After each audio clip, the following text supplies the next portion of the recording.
2025년 신경세유표 연구 및 교육 지원 사업 오디오 극 7인 7색 실학으로 통하다. 여섯 번째, 조선의 중국통 초정 박제가.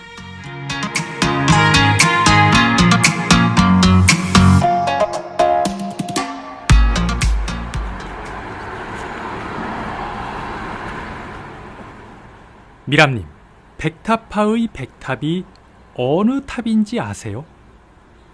백탑파. 백탑 말은 많이 하는데. 그러고 보니 네, 맞아요.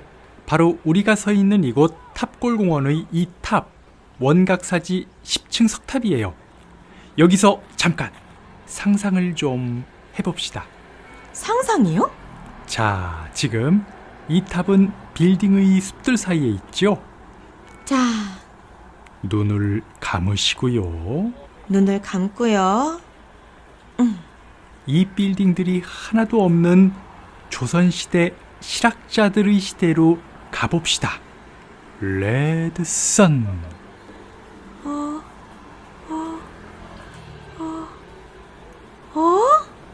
지붕 위 초가집, 기와집. 뭐가 보이나요?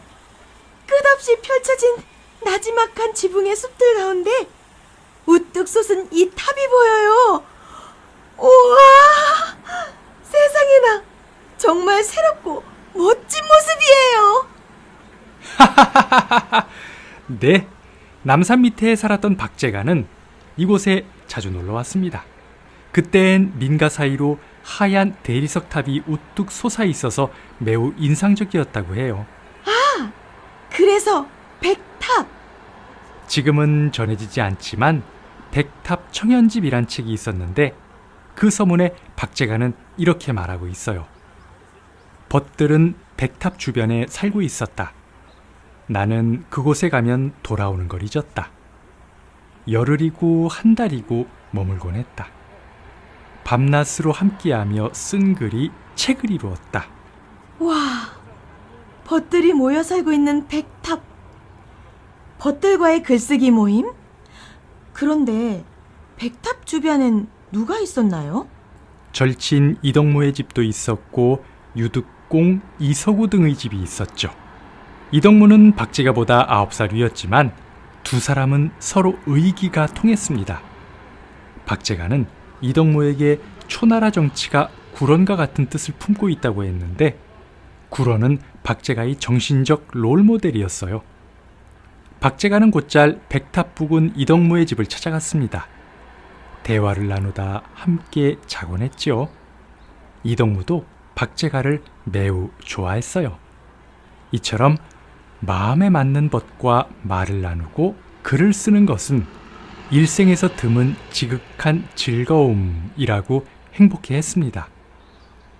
박제가의 이덕모가 와서 자는데 마침 비바람이 불다라는 시에는 다음과 같은 내용이 있습니다.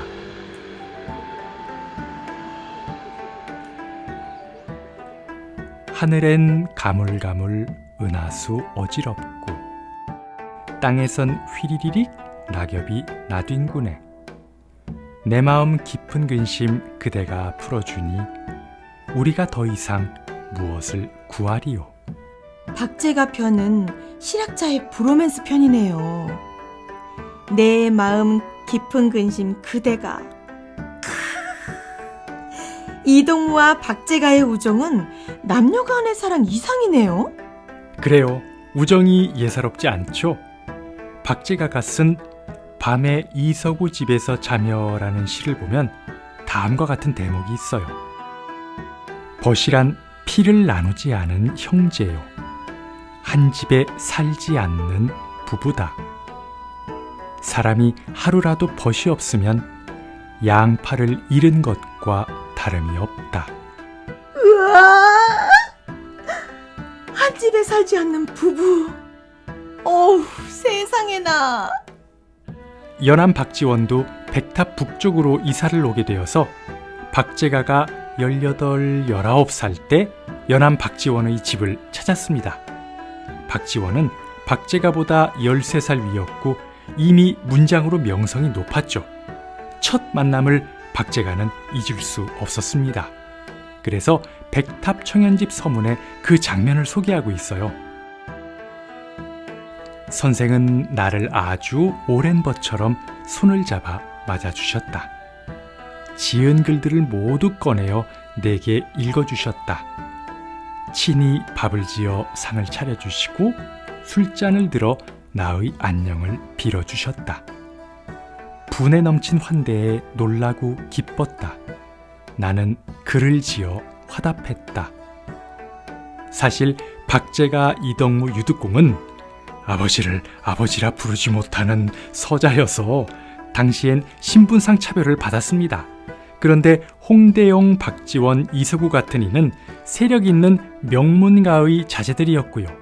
그러나 백탑의 벗들은 집안이나 신분으로 서로 차별하지 않았습니다. 나이도 크게 따지지 않았어요. 오로지 벗으로 사귈 만한 사람인가 그것만 문제였습니다. 쌤, 박제가 초상이 기억나요. 박제가의 초상을 보면 관복도 아니고 네, 연행, 즉 북경에 갔을 때의 복장이죠. 박제가와 이덕무가 나란히 연행을 가게 되었는데 정말 행운이었죠. 박제가가 북경에 갔을 때 이미 알아보는 이가 있었어요. 반정균이었죠. 반정균? 반정균은 담원 홍대영이 만난 사람 아닌가요? 맞아요. 홍대용 이후에 유금이 중국에 갔는데 이덕무, 유득공, 박제가, 이서구 등 4사람의 시 400여 수를 엮은 책을 가져갔어요. 이 책에 실린 시들을 보고 중국 문인 이조원과 반정균이 서문을 써주었죠. 책 제목을 한객 건현집이라 붙였는데 조선 손님이 보자기에 쌓은 시집이란 뜻입니다. 박제가의 그림은 어떻게 그린 거예요? 박제가는 반정균을 통해 이름이 특이해요. 나빙을 만나 벗이 되었는데 헤어질 때 나빙은 이별을 안타까워하며 박제가의 추상화를 그리고 시를 함께 써주었습니다. 우리가 보는 박제가의 그림이 바로 나빙이 그린 것이죠. 그 시가 또 아주 한 브로맨스의 끝판을 합니다. 삼천리 밖 먼 데서 온 좋은 선비 기쁘게 마주해 참모습 그려보네. 아름다운 그대 모습 무엇에 비길까? 매화변에 그대 된 것 이제 알았네. 어찌하여 그대 만나 친해졌던가. 갑작스런 이별 소식 너무 괴롭네. 이젠 좋은 선비 봐도 덤덤할 테야. 헤어지면 마음만 너무 슬플 테니까. 못 살겠다 진짜 이분들. 이별이 슬퍼서 친해진 것을 후회한다고요? 박제가는 이후 1790년에 2차례, 1801년에 1차례 모두 4번의 연행을 다녀왔습니다. 어떤 때는 돌아오는 길에 다시 사신으로 갈 정도였어요. 그만큼 정조 임금이 신뢰를 했던 것이죠. 남들은 한 번도 가기 힘든 연행을 4번이나 가다니. 박제가는 조선에서는 중국 통이 되었으며 중국에서는 문화계의 명사가 되었습니다. 그는 첫 연행을 다녀온 그 해에 북학론을 담은 유명한 북학의를 집필했습니다. 그런데 박제가는 벼슬을 했나요? 첫 연행을 다녀온 후 규장각 검서관으로 발탁됐죠. 박제가, 이덕무, 유득공, 서리수 이 4사람은 모두 서울 출신이라 출세하기 힘들었을 텐데 정조 임금이 특별히 규장각 검서관이란 자리를 마련해서 이들이 능력을 발휘할 수 있도록 한 거죠. 검서관은 급이 높지 않았지만 정조의 정치를 도울 중요한 자리였어요. 아까 말로만 듣던 북학의를 말씀하셨어요. 이 책은 어떤 내용인가요? 박제가가 중국에 가서 직접 보고 오랑캐라고 멸시했던 청나라가 우리보다 잘 사는 거예요. 박제가가 쓴 서문을 읽어보면 저술동기가 잘 나타나 있습니다. 올해 여름에 청나라에 가는 사신단에 있었는데 나는 이덕무와 함께 따라갔다. 덕분에 북경 일대를 두루 살펴보고 중국 남쪽과 서쪽 지방에서 온 학자들과 교류할 수 있었다. 몇 달 동안 머물면서 듣지 못했던 이야기들을 새로 들었고 옛 풍속이 아직 남아있어 옛사람이 나를 속이지 않았음을 확인하고 감탄했다. 나는 그들의 풍속 가운데 우리나라에서도 시행할 수 있고 일상생활에 유용한 것들을 골라 기록했다. 아울러 그것을 시행했을 때의 이익과 하지 않았을 때의 폐단을 덧붙여 논했다. 중국에서 전래된 책에서만 본 내용도 확인하고 현장에서 새로운 것도 견문했는데 그 가운데 우리나라에서 시행할 만한 것 또 유용한 것들을 골라서 소개했다는 거죠. 아, 바로 이용후생론. 맞습니다. 우리나라의 가난을 벗어나기 위해 이용후생에 힘써야 하고 이를 위해 선진국을 배우고 무역해야 한다. 요즘식으로 말하면 개혁 개방을 해야 한다는 주장이었죠. 좀 더 설명하면 산업이 발전하기 위해서는 놀고 먹는 부류가 없어야 하고 상업이 전체 산업을 통하게 해주어야 한다. 이를 위해 수레를 잘 활용하고 조선수를 발전시켜야 한다. 농업국가에서 생각하기 힘든 주장을 했군요. 그렇죠. 당시 사는 사람으로서는 쉽게 생각하기 힘든 이야기를 했습니다. 검소를 강조하는데 조선은 검소할 것도 없이 궁핍한 게 현실이다. 우물의 물을 퍼서 쓸수록 우물이 좋은 물을 계속 공급하듯이 소비를 자꾸 해야 산업이 더욱 발전할 수 있다 등등 지금은 당연하게 여기지만 그때는 새로운 이야기가 많았죠. 이런 주장이 받아들여졌나요? 당시 정조임금은 박제가의 주장을 경청했습니다. 박제가를 왕안석에 빗댔습니다. 조선에서는 개혁을 주장하는 사람을 비난하는 의미로 송나라의 실패한 급진개혁과 왕안석에 비유하는 경향이 있었습니다. 정조임금이 왕안석에 비유한 것은 비난 의미보다는 개혁 사상가로 인정해준 의미가 컸다고 할 수 있죠. 개혁론이라는 게 현실이 적용되려면 어느 정도 여건이 조성돼야 하는데 안타깝게도 정조가 갑자기 돌아가시게 되죠. 이듬해 4차 연행을 다녀온 박제가는 신유 옥사에 연루되어 고초를 겪고 유배를 가게 됩니다. 그가 다시 풀려나서는 그 후유증으로 세상을 떠나게 됩니다. 아, 쌤, 너무 슬퍼요. 비록 생을 마감한 상황이 안타깝긴 하지만 박제가의 삶은 전혀 어둡지 않았죠.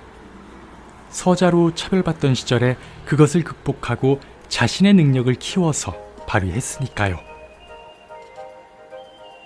자, 탑골공원 저쪽으로 친구들과 함께 씩씩하게 걸어가는 박제가의 모습이 보이는 것 같지 않나요? 미람님, 이제 이번 답사로 6번의 자취를 살펴보았습니다. 자, 그럼 이제 다음번은 7번째, 마지막 분이세요. 네, 7번째 마지막 그분. 아, 바로 그분. 다산? 정약용. 이제 정약용 선생님께로 출발! 출발. 출연 쌤 서승원, 미람 이은미, 극본 김태희, 기술 행궁픽처스, 제작 다산연구소.